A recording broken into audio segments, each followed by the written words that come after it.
for great journalists, for great thought leadership writers.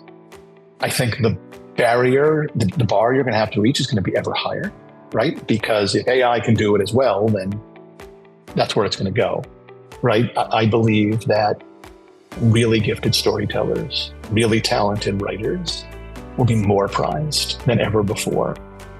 Our 35th Everything Thought Leadership interview is with Paul Michelman of the Boston Consulting Group, the $12 billion revenue global management consulting firm that we have interviewed before. Paul has been editor-in-chief of BCG since 2021, and he's been a key driver behind the firm's use of generative AI in thought leadership.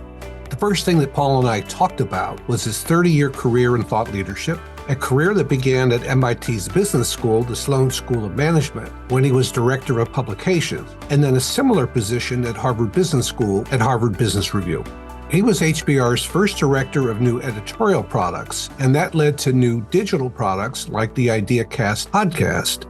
Most of our conversation was about an AI content lab that Paul runs at BCG that produced a conversational agent called Gene. Gene has sat in on interviews at BCG's Imagine This podcast and also weighed in on questions that Paul and others have asked Gene in these conversations.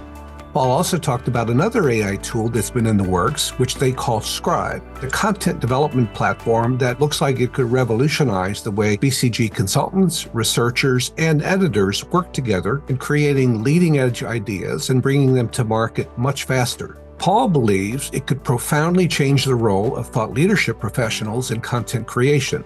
If you are dying to understand the impact of generative AI on the thought leadership profession, I think you will find my discussion with Paul Michelman to be highly illuminating.